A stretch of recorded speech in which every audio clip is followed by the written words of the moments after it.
Assalamualaikum warahmatullahi wabarakatuh.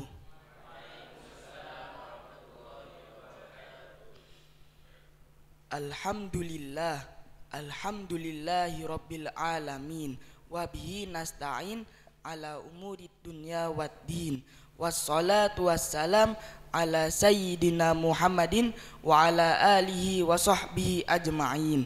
Amma ba'd. Ahlan wa sahlan para pemirsa PIK TV yang sedang menyaksikan channel kami dimanapun Anda berada. Semoga selalu dimuliakan oleh Allah Subhanahu wa Ta'ala.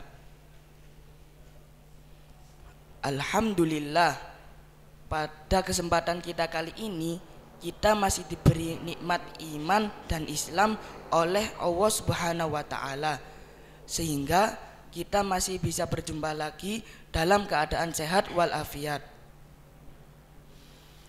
Alhamdulillah, di tengah kita sudah hadir guru besar kita, Syekhuna Kiai Haji Lutfi Basori, pengasuh pesantren ilmu Al-Quran Singosari Malang. Matta'anallahu bituli hayatihi syarifah. Amin.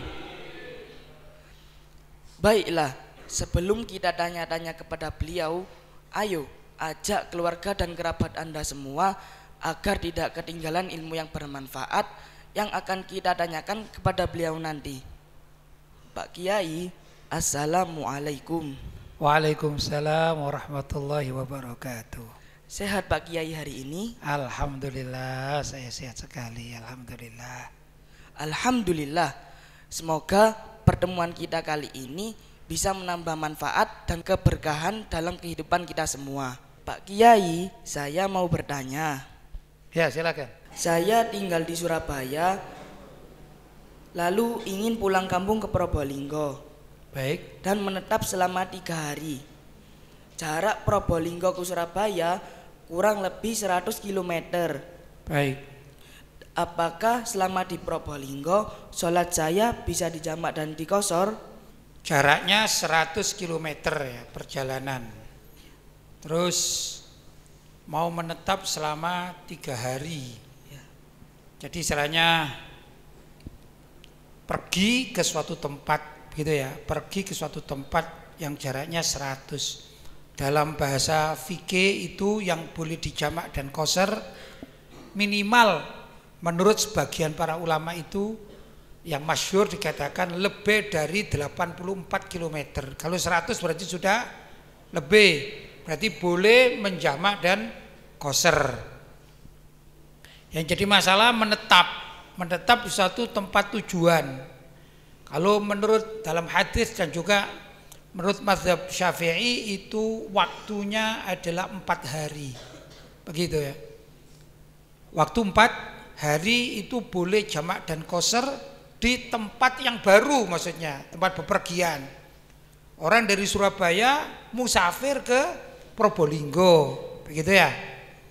Terus di Probolinggo menetap paling tidak ya 4 hari. Ini dikatakan selain hari masuk dan selain hari keluar dari Probolinggo, maka selama 4 hari boleh menjamak dan qasar. Jadi kalau 3 hari boleh berarti, begitu ya? Iya Pak Kiai. Hai. Pak Kiai, waktu sholat yang diharamkan oleh syariat itu berkisar pukul berapa Pak Kiai? Waktu sholat yang diharamkan oleh syariat begini, bukan pukul berapanya, bukan jam berapa, tapi setiap orang yang habis melaksanakan sholat subuh pada tepat waktu ya, bukan misalnya telat itu ya, maka setelah sholat subuh itu haram sholat sunnah, begitu, sampai terbit matahari, sempurna terbitnya. Demikian juga dengan sholat asar. Setiap orang yang usai sholat asar maka haram untuk sholat sunnah sampai tenggelam matahari secara sempurna. Jadi hitungannya bukan jam berapa, pukul berapa, enggak. Kalau orang tersebut sholat subuhnya tepat waktu, misalnya saya katakan azan subuh di masjid jam 4:30. Kemudian terbit mataharinya jam 6 secara sempurna misalnya. Maka setelah sholat subuh 4:30 itu haram baginya untuk sholat sunnah sampai jam 6 gitu ya, tidak boleh sholat sunnah. Kemudian melihat matahari terbit dengan sempurna baru boleh sholat sunnah isyraq begitu ya. Jadi bukan jam berapanya, setelah. Kemudian tadi ada orang lain di hari yang sama sholatnya bukan 4:30 karena telat, dia tidak ikut berjamaah, dia sholat sendirian misalnya di rumah jam 5. Sudah? Maka sejak jam 5 itu dia tidak boleh sholat sunnah sampai menunggu isyraq atau matahari terbit dengan sempurna. Begitu hitungannya ya. Iya Pak Kiai. Yes.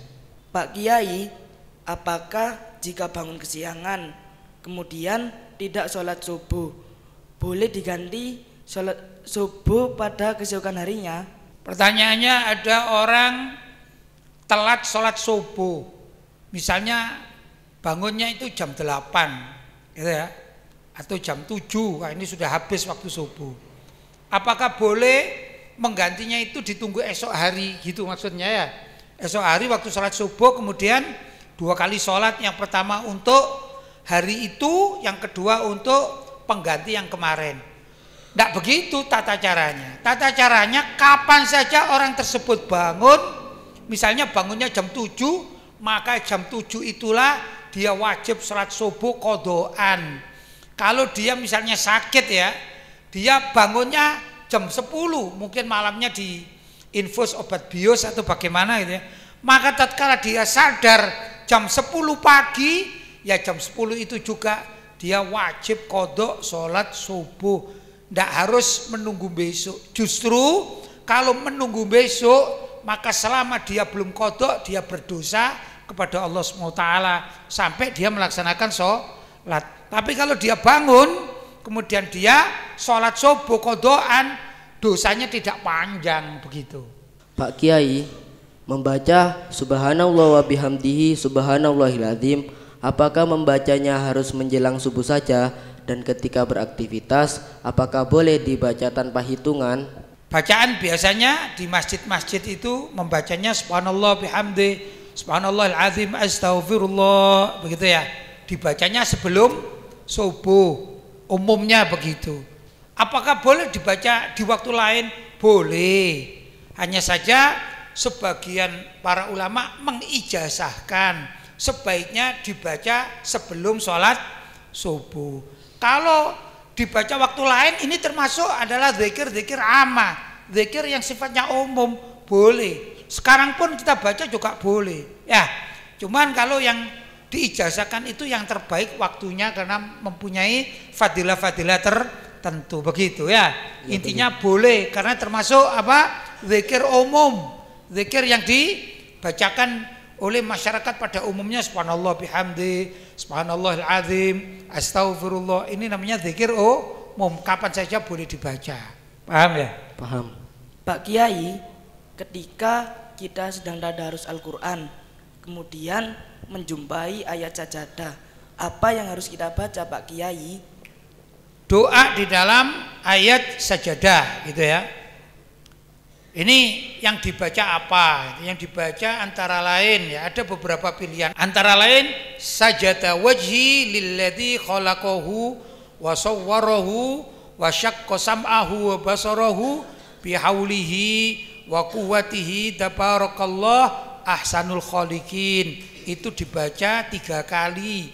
Baca itu boleh. Atau baca subhanallah walhamdulillah wa la ilaha illallah wallahu akbar 3 kali juga boleh. Ini termasuk yang dianjurkan tatkala orang itu sujud tilawah. Sujud tilawah adalah sujud setelah membaca ayat-ayat yang kalau di dalam mushaf Al-Quran itu ada, biasanya ada gambar sajadah gitu ya. Ya, Pak. Nah, ini namanya sujud tilawah. Paham? Itu yang dibaca. Baik. Pak Kiai, apakah sah jika berwudu pada bagian kuku hanya dialiri air saja tanpa dikucek? Ada orang punya kuku yang panjang misalnya ya. Ini kondisinya tentu berbeda-beda. Ada orang yang kukunya panjang itu kotor, begitu ya. Banyak kotoran yang hitam itu satu. Tapi ada juga yang punya kuku panjang bersih. Tentu berbeda, ya. Orang melihatnya berbeda. Yang penting orang wudhu itu meyakini bahwa air sampai kepada kulit, namanya basyariyah, termasuk yang di bawah kuku di dalamnya ini. Kalau orang itu yakin sampai, maka sah wudhunya. Tapi kalau orang itu tidak yakin, ini kok kotor ya, maka dia wajib untuk menghilangkan kotoran tersebut, gitu ya. Satu. Yang kedua, sifatnya air keran, misalnya keran itu juga macam-macam. Ada yang semprotannya kuat, kuat sekali ya. Maka biasanya kalau dibalikkan ke kukunya gini sudah tembus. Tapi ada keran yang netes, tes, kayaknya nggak sampai. Maka tergantung dari kondisi masing-masing ya. Yang terbaik dibersihkan sebelum berwudu agar yakin betul, gitu loh. Airnya ini sampai ke semua basyariyah, kulit yang tampak, yang wajib dibasuh. Begitu caranya. Tapi kalau dikatakan sah atau tidak sah, tergantung situasi kukunya bagaimana. Paham ya? Paham. Baik, mudah-mudahan yang punya kuku panjang dan ada kotoran-kotoran itu mau membersihkannya. Tapi sunnahnya Nabi kita mengajari agar umat Islam itu memotong kukunya paling tidak hari Kamis atau Jumat. Begitu, agar tidak memiliki kuku yang panjang. Kuku yang panjang ini makruh, tidak baik menurut aturan syariat. Jadi sebaiknya kita bersih-bersih diri, termasuk kuku dibersihkan sekaligus kotorannya dibersihkan agar air wudhu sampai ke dalamnya. Jelas? Jelas. Alhamdulillah, tanya jawab santri PIK sudah selesai. Insya Allah akan kita sambung pada episode selanjutnya. Terima kasih pada para pemirsa dimanapun Anda berada yang senantiasa menyaksikan tanya jawab kami hingga akhir. Semoga apa yang telah disampaikan oleh narasumber kita, beliau Syekhuna Kiai Haji Lutfi Basori, bermanfaat bagi kita semua di dunia dan akhirat. Dan semoga beliau senantiasa diberikan panjang umur dan sehat selalu untuk membimbing kita dalam mempelajari ilmu agama yang bermanfaat di dunia dan akhirat. Amin. Jangan lupa tetap dukung channel kami dengan cara like, komen, subscribe, dan share sebanyak-banyaknya agar tidak ketinggalan video-video kami yang terbaru. Sekian dari kami.